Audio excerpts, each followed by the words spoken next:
Hello అండి, అందరికీ నమస్తే. సో నిన్న వారాహి అమ్మవారి నవరాత్రుల్లో 3వ రోజు స్పెషల్గా నేను చేసిన నైవేద్యాల్లో వన్ ఆఫ్ ది రెసిపీ వచ్చేసి కుస్కుస్ అండి.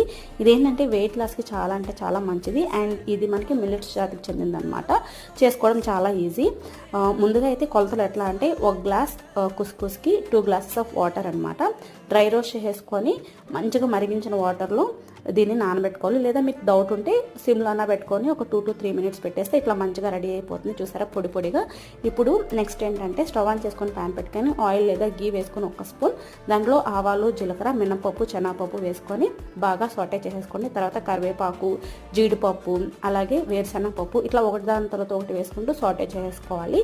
తర్వాత మీకు కావాల్సిన వెజ్జెస్ అన్నీ వేసుకోవచ్చు. మెయిన్గా అయితే నేను టమాటాలు, పచ్చిమిర్చి, ఆనియన్స్ వేసాను. అలాగే ఉప్పు, పసుపు, ఇంగువ ఖచ్చితంగా వేసుకొని బాగా సాటే చేసేయండి. తర్వాత మనం ఉడికించి పెట్టుకున్న కుస్కుస్ వేసేసేయండి. ఇంకా దీనికి కంటిన్యూషన్